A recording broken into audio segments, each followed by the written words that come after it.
जो white hairs होने शुरू होते हैं ना, सबसे प्रॉब्लम क्या होता है ना, जो व्हाइट हेयर होता है ना वो अलग से आके खड़ा हो जाता है। So hey everyone, this is Nain and welcome back to my YouTube channel guys. जैसे कि थंबनेल में देख के आपको पता चल ही गया होगा कि आज मैं अपने हेयर्स पे फर्स्ट टाइम कलर करने वाली हूँ, वो भी मेहंदी से। तो यस गाइज, आज मैं सच में अपने हेयर्स को फर्स्ट टाइम कलर कर रही हूँ, क्योंकि गाइज मैंने इतनी बार अपने हेयर्स पे स्मूथनिंग करवाई है ना कि मेरे जो केमिकल्स लग लग के ना अपने हेयर्स को मैंने अच्छी तरह से वाइट कर लिया है बहुत ज़्यादा।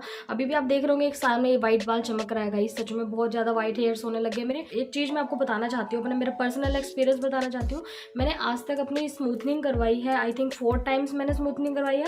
और गाइज मैंने उसमें से 3 टाइम्स मैंने मैट्रिक्स की स्मूथनिंग करवाई है, जो कि बहुत अच्छी हुई गाइज। उसके बाद मेरे कोई भी मेरे हेयर्स को बिल्कुल भी कुछ डैमेज नहीं हुआ, कोई हेयर फॉल नहीं हुआ, कोई भी मेरे हेयर्स वाइट नहीं हुए। बट गाइज लास्ट 2 ईयर्स पहले मैंने एक दोबारा स्मूथनिंग करवाई थी, वो मैंने लॉरियल की करवाई थी। तो उसके बाद ना मतलब गाइज मेरे हेयर्स बहुत ज़्यादा ही वाइट होने लग गए थे। उसके बाद ही मेरे हेयर्स वाइट होने शुरू हुए हैं, वरना मेरे कभी भी ग्रे हेयर्स नहीं थे बिल्कुल। सो फ्रेंड्स, सबसे पहले मैं आपको शो करती हूँ मेरे व्हाइट हेयर्स कितने हो रहे हैं। मतलब इतने ओवर तो नहीं हो रहे, बट यस हो रहे हैं कि मैं अपने हेयर्स पे कुछ कर नहीं पाती हूँ। आपको दिखाती हूँ मेरे, देख सकते हो फ्रेंड्स, यहाँ पर भी मेरे काफ़ी सारे वाइट हेयर्स हैं, काफ़ी सारे वाइट हेयर्स हो चुके हैं। और गाइस बहुत ज़्यादा गर्मी लग रही है इस टाइम, क्योंकि मैंने फ़ैन भी ऑफ किया हुआ है वीडियो शूट। सो फ्रेंड्स, आपने देख लिया कि मेरे कितने सारे ग्रे हेयर्स हो गए हैं। मैं आपको एक चीज़ बताना चाहती हूँ, अगर आपके वाइट हेयर शुरू हो गया तो अगर आप सोचते हो कि उसको हाइड करने के लिए आप कोई हेयर कलर यूज़ करो, लाइक ब्लैक कलर का गार्नियर कलर आप यूज़ कर रहे हो या कोई भी कलर ले रहे हो, सब अच्छे हैं गाइज, कलर कुछ ख़राब नहीं है उनमें। बट गाइज उसमें केमिकल्स होते हैं, आप केमिकल्स आपके हेयर में अगर लग जाते हैं तो आपके हेयर्स यूज टू हो जाएंगे उस केमिकल के, तो आप उससे ही अपने हेयर्स को कलर करते रहोगे और उसके बाद आपके धीरे धीरे और भी सफ़ेद हेयर्स होते रहेंगे। तो इससे अच्छा क्या है, आप बिल्कुल नेचुरल मेहंदी यूज़ करो, उसको इस तरह से बनाओ कि वो आपका हेयर्स को काफ़ी अच्छा कलर दे, जिससे आपको किसी भी केमिकल कलर की जरूरत ही ना पड़े। तो यस, आज मैं आपके साथ वही कलर शेयर करने वाली हूँ। मैं आपको दिखाने वाली हूँ कि मैं अपने हेयर्स को किस तरह से कलर कर रही हूँ और मैं क्या क्या उसके अंदर इंग्रेडिएंट्स डालूंगी, वो मैं आपके साथ शेयर करना। मेरी तरह और भी लोग परेशान हो रहे होंगे, तो मैं चाहती हूँ उन सबकी परेशानी का समाधान बनना। तो यस गाइस, चलो मैं आपको फटाफट से दिखाती हूँ कि मैंने उस मेहंदी को किस तरह से घोला है। तो फर्स्ट फ्रेंड, हमें चाय पत्ती को अच्छी तरह से पानी में उबाल लेना है एंड देन उसको अच्छी तरह से छान लेना है, और जो पानी होगा उसी से हम अपनी जो मेहंदी होगी उसको घोलेंगे। मेहंदी के लिए मैं यही मेहंदी यूज़ करती हूँ, पुष्प मेहंदी। इसके साथ मैं एक पैकेज कॉफ़ी का ले रही हूँ, नेस्कैफे या फिर आप कोई भी कॉफ़ी ले सकते हो। दोनों पाउच में अपनी एक लोहे की कढ़ाई में आप डाल सकते हो। एंड उसके बाद मैं इसको जो वाटर मैंने अच्छी तरह से इसको बॉईल किया था, उस वाटर से इसको अच्छी तरह से मिक्स कर लूँगी, थोड़ा थोड़ा पानी डाल के।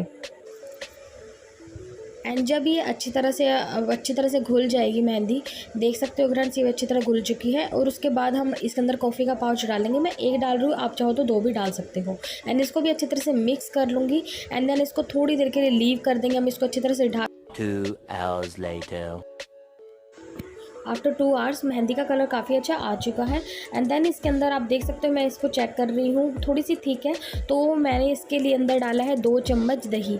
यस गाइज, दही बहुत ज़रूरी है, क्योंकि मेहंदी लगाने के बाद आपके जो हेयर्स आप वॉश करते हो काफ़ी रफ़ हो जाते हैं। आपके हेयर्स रफ़ ना हो उसके लिए हम इसमें दही डाल रहे हैं ताकि वो कंडीशनिंग। फ्रेंड्स, आपने देखा कि मैंने इस मेहंदी को किस तरह से घोला है कि इसके अंदर आपको कलर भी अच्छा मिलेगा और आपको हेयर को कंडीशनिंग भी काफ़ी अच्छी होगी। तो यस गाइज, चलो अपने हेयर्स पे इसको लगाना स्टार्ट करते हैं, उसके बाद रिजल्ट फटाफट से देखते हैं।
ओके गाइज, आप देख सकते हो मेरे हेयर्स को काफ़ी अच्छी तरह से मेरे हेयर्स कलर हो चुके हैं।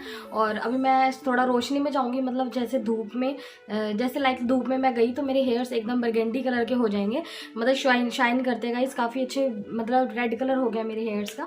और आप देख सकते हैं इसमें कोई वाइट हेयर अभी जैसे चमक रहा था पहले, वो बिल्कुल भी नहीं कहीं चमक रहा, और सच में मैंने उसको कट नहीं किया, वो सच में हाइड हो चुका है।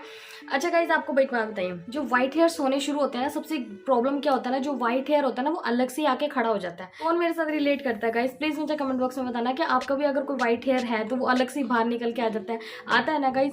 इससे क्या होता है ना, जो हम मेहंदी लगाते हैं उनसे सेम वो कलर हो जाते हैं हेयर्स में, तो वो काफी देर तक बैठे रहते हैं, मतलब हम जब तक कलर नहीं उतरता तब तक वो बैठे रहते हैं। अपने हेयर स्टाइल्स बना ले बट वो हेयर्स बाहर नहीं आते हैं। व्हाइट हेयर होते हैं जो हम कोई भी हेयर स्टाइल बनाएंगे तो में से निकल के ढूंढ के अपना रास्ता निकाल के वो बाहर खड़े हो जाते हैं आके, तो जो कि बहुत ज़्यादा बुरे लगते हैं। तो यस, इसीलिए मैंने ये लगाया अपने हेयर्स पे, और इसका कोई साइड इफेक्ट भी नहीं है बिल्कुल भी। आपको मेहंदी बता देती हूँ, लगाती हूँ ये पुष्प मेहंदी, ये मैंने इसके काफ़ी सारे पाउचेस ला के रख तो यस, ये है वो पुष्प मेहंदी जो मैं अपने हेयर्स पे लगाती हूँ, और सेम मेरे ऐसे हेयर का कलर हो जाता है गाइस। जब मैं धूप में जाती हूँ तो मेरे हेयर्स का जो इफेक्ट होता है वो थोड़ा बरगंडी कलर का ही आता है, सेम ऐसा था। और इसको जो काफ़ी अच्छा कलर देने के लिए मैंने इसके अंदर कॉफ़ी और दही जो मिलाया था, तो वो आपने देख ही लिया होगा गाइस। कॉफ़ी इसलिए मिलाया था ताकि और भी अच्छा कलर आ जाए, थोड़ा सा ब्लैकिश में भी कलर आ जाए। एंड उसके अलावा जो मैंने दही लगाया था वो था हेयर कंडीशनिंग के लिए, क्योंकि हम मेहंदी जब अपने हेयर्स पे लगाते हैं तो हम उसके जब हम वॉश करते हैं तो बिल्कुल भी हम अपना शैम्पू यूज़ नहीं करते हैं, थोड़ा सा भी शैम्पू या फिर हम कोई भी सोप यूज़ नहीं करते हैं, क्योंकि हमारे जो हेयर्स पे मेहंदी होती है ना गाइस, कम से कम हमारे को 24 आवर्स रखनी पड़ती है, उसके बाद ही कलर देती है। जब आप अपने हाथ में मेहंदी लगाओगे ना गाइस, आप उसको निकाल लेना, ठीक है, बट आप उसको साबुन में हाथ डालोगे तो वो इंस्टेंटली रिमूव हो जाएगी या थोड़ी देर बाद रिमूव हो जाएगी बहुत ईजिली। बट अगर वही आप 24 आवर्स के लिए आप उसको लीव कर दोगे अपने हाथ पे, तो वो एक अलग ही रंग देती है और अच्छा सा रंग देती है। इसलिए हम अपने हेयर्स को सिर्फ वॉश करते हैं, सिर्फ वाटर से, हम कोई भी सोप या फिर कोई शैम्पू यूज़ नहीं करते हैं हेयर्स पे। सो उसी के बाद हमारा जो 24 आवर्स के बाद ये जो कलर है काफ़ी अच्छा हमारे हेयर्स पे आएगा। होप गाइस आपको ये वीडियो अच्छी लगेगी। अगर आपको किसी भी रीज़न से वीडियो अच्छी लगी हो या कोई हेल्पफुल रही हो तो प्लीज़ उसके लिए एक लाइक कर देना। अगर सब्सक्राइब नहीं किया तो सब्सक्राइब कर देना। यस गाइस, मिलती हूँ नेक्स्ट वीडियो में, टिल देन।